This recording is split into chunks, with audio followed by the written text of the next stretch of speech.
জয় শ্রীকৃষ্ণ, রাধে রাধে।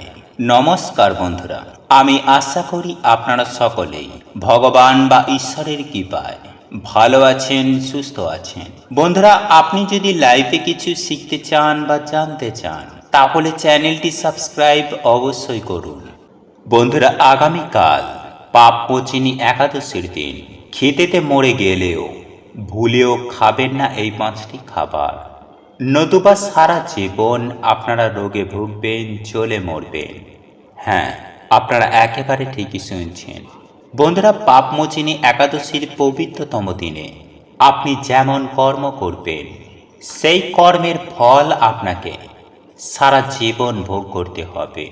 আপনি যদি কিছু ভালো কাজ করে থাকেন, তাহলে তা আপনি অক্ষয় পুণ্য সঞ্চয় করবেন। আর আপনি যদি অসৎ পথে কুকর্ম করেন, শাস্ত্রকে মেনে না চলেন, তাহলে কিন্তু সেই পাপের ফল আপনাকে আজীবন ভোগ করতে হবে। তাই সুপ্রিয় দর্শক বন্ধুরা, এই পাপমোচিনী একাদশীর দিন ভুলেও খাবেন না এই একটি জিনিস। এর ফলে সংসারে চরম ভয়ঙ্কর দারিদ্রতা নেমে আসবে।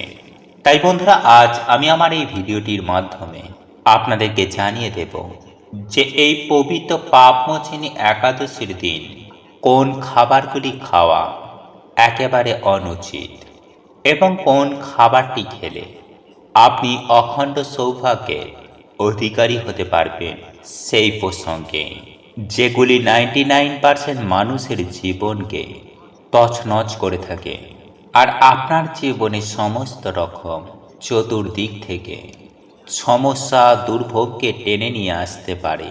তাই আজ আমি আপনাদেরকে যে সকল খাবারগুলির কথা আপনাদেরকে জানিয়ে দেব, শুনলে আপনিও চমকে যাবেন। হ্যাঁ বন্ধুরা, আপনারা একেবারে ঠিকই শুনেছেন। বন্ধুরা, আপনারা যদি ধর্মকে মানেন, আপনারা যদি ভগবান বা ঈশ্বরের প্রতি আস্থা ও বিশ্বাস রাখেন, তাহলে অতি অবশ্যই এই খাদ্যগুলি খাবেন না। আর যদি আপনাদের এই সবের প্রতি বিশ্বাস না থেকে থাকে, তাহলে অতি অবশ্যই আপনি সেগুলিকে খাদ্য হিসাবে গ্রহণ করতে পারেন।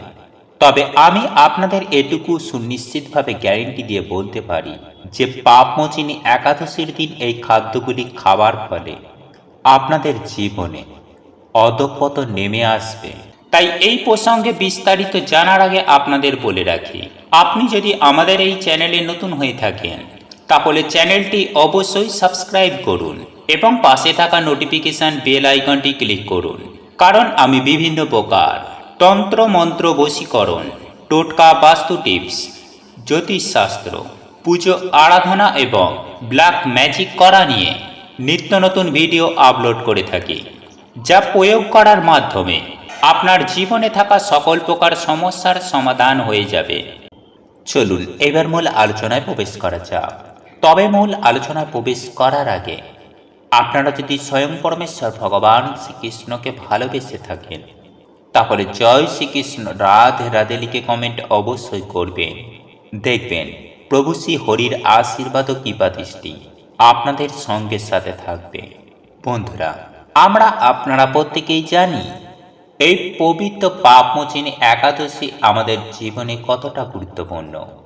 কারণ আপনারা এটাও জানি যে এই পাপমোচিনী একাদশীর কি মাহাত্ম্য। তাই এই পাপমোচিনী একাদশী আমাদের প্রত্যেকটি মানুষের জন্য অত্যন্ত গুরুত্বপূর্ণ। কারণ আপনাদের প্রত্যেকের জীবনে এই পবিত্র পাপমোচিনী একাদশীর যথেষ্ট প্রভাব রয়েছে। কারণ আমি আপনাদেরকে আগেই জানিয়েছিলাম যে আজকের করা কর্মফল আমাদের সারা জীবন ভোগ করতে হবে। এইবার আপনি নিজে সিদ্ধান্ত নিন যে আপনি এই পাপমোচিনী একাদশীর দিনটি কিভাবে কাটাবেন। কারণ আপনার পাপ ও পুণ্যের উপর নির্ভর করবে সুখ, শান্তি ও দুঃখ কষ্টের প্রধান চাবিকাঠি। তাই আজ আমরা সবার প্রথমেই জেনে নেব যে কোন খাবারটি খাবার ফলে আমরা অখণ্ড সৌভাগ্যের অধিকারী হতে পারব। বন্ধুরা, এই পবিত্র পাপমোচিনী একাদশীর দিন যদি আপনারা মা লক্ষ্মী ও প্রভু নারায়ণের সঙ্গে কুবের মহারাজের সেই সঙ্গে ভগবান গণেশের কৃপা লাভ করতে চান, তাহলে অতি অবশ্যই বাজার দোকান থেকে কিছুটা মাখন কিনে এনে আপনি ওই মাখন দিয়ে ভগবান শ্রীকৃষ্ণের পুজো আরাধনা করে সেটিকে তুলসী পাতা সহ গ্রহণ করবেন। হ্যাঁ বন্ধুরা, আপনারা একেবারে ঠিকই শুনছেন।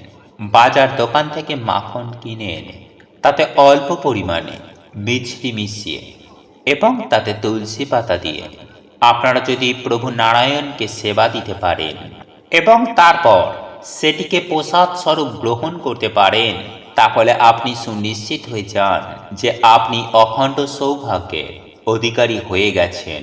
কিন্তু বন্ধুরা, যাদের ধরুন ডায়াবেটিস সুগার রয়েছে, তারা এই মাখনে মিছরির বদলে অল্প আখের গুড় মিশিয়ে খেতে পারেন।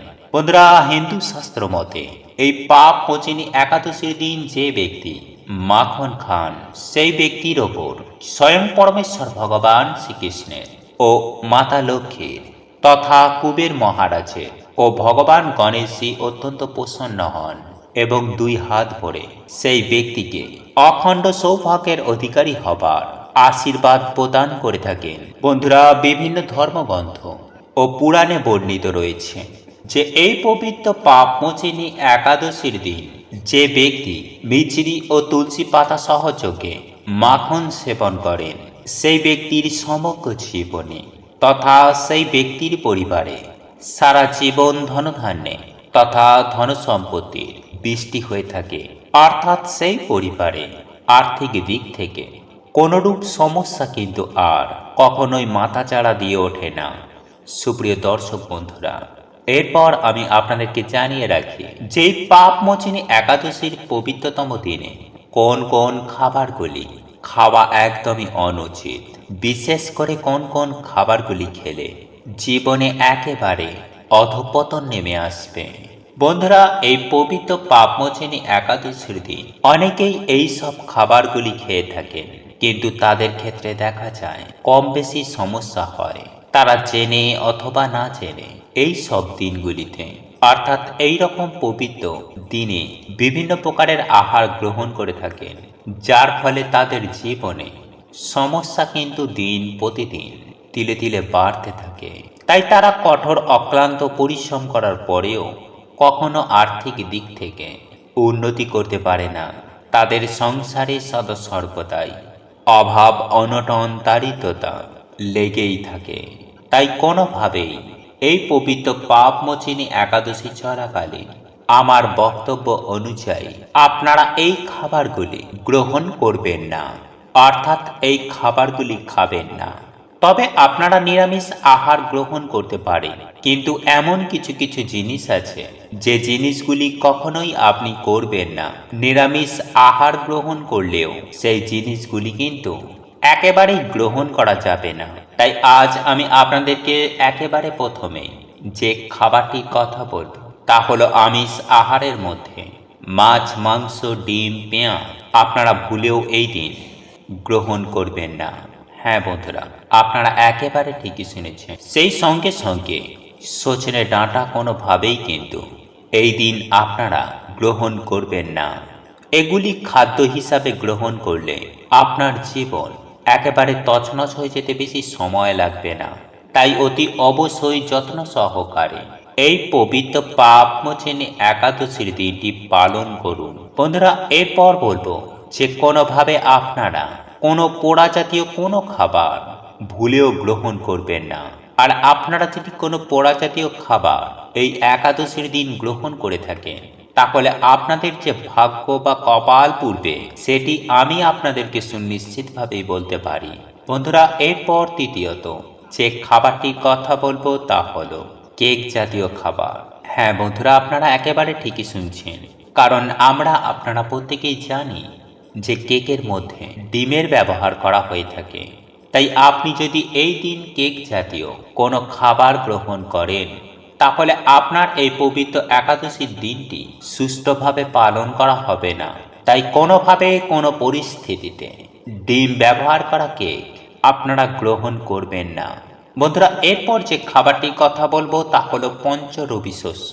হ্যাঁ বন্ধুরা, আপনারা একেবারে ঠিকই শুনেছেন। এই পবিত্র পাপমোচিনী একাদশী চলাকালীন পঞ্চরবি শস্য ভুলেও মুখে তুলবেন না। এছাড়াও চাল বা চালজাত কোনো খাদ্য আপনারা ভুলেও মুখে তুলবেন না। বন্ধুরা, এই পাপমোচিনী একাদশীর দিন ভুল করেও অন্ন মুখে তুলবেন না। শুধু তাই নয় বন্ধুরা, একই সঙ্গে চিঁড়ে, মুরগি, খই এই জাতীয় খাবারগুলিও আপনারা মুখে তুলবেন না। সেই সঙ্গে সঙ্গে মুসুরির ডাল ভুলেও এই দিন খেতে পারবেন না। বন্ধুরা, আপনাদের পক্ষে যদি সম্ভব হয় তাহলে ফল মূল খেয়ে আপনারা এই একাদশীর ব্রতটি পালন করুন। তাহলে দেখবেন স্বয়ং পরমেশ্বর ভগবান শ্রীকৃষ্ণের কৃপায় আপনার জীবন ধন্য হয়ে যাবে। দেখুন বন্ধুরা, বহু প্রাচীন শাস্ত্রে বা তন্ত্রশাস্ত্রে এই নীল অপরাজিতা গাছে বিশেষ গুরুত্ব এবং ব্যাখ্যা দেওয়া রয়েছে।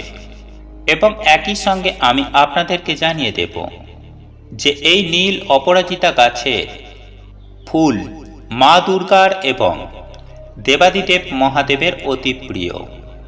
তাই আপনারা বিশেষ কিছু নিয়ম বিধি মেনে এই শিকড়টি সঠিক নিয়মে নিজের শরীরে ধারণ করতে পারেন। সেক্ষেত্রে মা দুর্গা এবং দেবাদিদেব মহাদেবের বিশেষ কৃপা দৃষ্টি আপনারা লাভ করতে পারবেন এবং ওনাদের অশেষ কৃপায় আপনাদের মনে যেমন সুখ, শান্তি, সমৃদ্ধি প্রত্যেকটাই বিরাজ করবে, ঠিক তেমনই আপনারা প্রত্যেকটি কাজে সফলতা পাবেন। সেই সঙ্গে আপনাদের গোপন শত্রু দূর হবে তথা সর্বকর্মে আপনারা কিন্তু অপরাজেয় হয়ে উঠবেন মা দুর্গার আশীর্বাদে। বন্ধুরা, যদি এই অপরাজিতা গাছ আপনার নিজের বাস্তু চত্বরে থেকে থাকে তাহলে তো কিছু বলারই নেই, সেটা অত্যন্ত ভালো।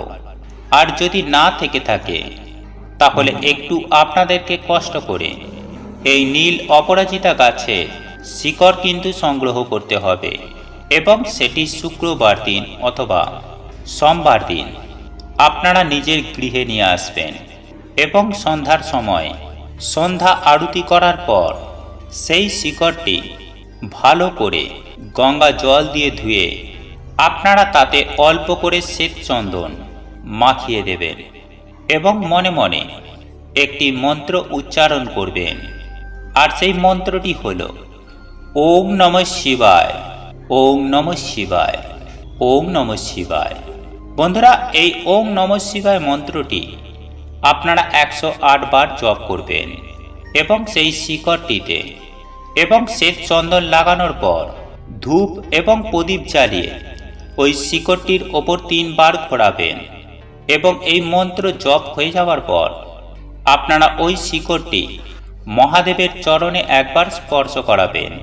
তারপর যদি আপনার ঠাকুর ঘরে মা দুর্গার মূর্তি বা ছবি থেকে থাকে তাহলে সেক্ষেত্রে মা দুর্গার পায়ে এই নীল অপরাজিতা গাছের শিকড় নিবেদন করে দেবেন এবং 108 বার মনে ভক্তি রেখে নিষ্ঠা, ভক্তি এবং বিশ্বাসের সঙ্গে আপনারা একটি মা দুর্গার মন্ত্র উচ্চারণ করবেন। আর এই মন্ত্রটি হল ইয়া দেবী সর্বভূতেষু শক্তি রূপেণ সংস্থিতা নমস্তস্যৈ নমস্তস্যৈ নমস্তস্যৈ নমো নমঃ। আগে হ্যাঁ বন্ধুরা, মায়ের এই চণ্ডী মন্ত্র আপনাদেরকে অতি অবশ্যই 108 বার পাঠ করতে হবে। তারপর মায়ের কাছে নিজের প্রত্যেকটি মনস্কামনা জানিয়ে নিজের সুবিধা অসুবিধা অতি অবশ্যই জানাবেন। দেখবেন দেবাদিদেব মহাদেব এবং মা দুর্গার অশেষ কৃপায় আপনারা সর্বকর্মে সফলতা অবশ্যই পাবেন এবং আগত দিনগুলিতে আপনাদের জন্য অনেক কিছু উপহার নিয়ে আসবে। বন্ধুরা, তারপর এই নীল অপরাজিতা গাছের শিকড় একটি লাল শালু কাপড়ের মধ্যে মুড়ে মহিলারা বাম হাতে পরবেন এবং পুরুষেরা ডান হাতে ধারণ করবেন এবং সেই সঙ্গে আরও একটি বিষয় মাথায় রাখবেন। এই নীল অপরাজিতা গাছের শিকড় পরিধান করে কখনোই কোনো অশুচ বাড়িতে ভুলেও যাবেন না, কারণ এই রূপ জায়গায় গেলে আপনাদের কিন্তু এই শিকড়ের গুণাগুণ ধ্বংস হয়ে যাবে। আপনারা কোনো শুভ ফলই পাবেন না। অর্থাৎ এই মন্ত্রপুত শুদ্ধ করা শিকড়টি কিন্তু আপনাদের বিফল হয়ে যাবে, বলতে পারেন নষ্ট হয়ে যাবে। তাই এই বিষয়টি আপনাদের অতি অবশ্যই মাথায় রাখতে হবে। তবে হ্যাঁ বন্ধুরা, একই সঙ্গে আপনারা এই শিকড়টি পরিধান করে কোনো শ্মশান বা কবরস্থানেও যাবেন না। বন্ধুরা, আমি একথা সুনিশ্চিতভাবেই আপনাদের বলতে পারি যে যদি আপনারা মনে বিশ্বাস ও ভক্তি নিষ্ঠা সহকারে যদি এই কবচটি ধারণ করতে পারেন, তাহলে 1 সপ্তাহের মধ্যেই কিন্তু আপনাদের জীবনে নানান রকম সুফল পাবেনই পাবেন, এবং অর্থ যেখান থেকেই হোক আপনাদের হাতে কিন্তু আসবেই আসবে। হ্যাঁ বন্ধুরা, আপনাদের গৃহে সুখ শান্তি সমৃদ্ধি যেমন বিরাজ করবে, ঠিক তেমনই আপনাদের যদি গোপন শত্রু থেকে থাকে, সেখান থেকেও কিন্তু আপনারা অনেকাংশেই গোপন শত্রুর হাত থেকে রক্ষা পাবেন। তবে এই কবচটি কিন্তু এই নিয়মে এইভাবে আপনাকে ধারণ করতে হবে, তবেই কিন্তু আপনারা এর সুফল পাবেন।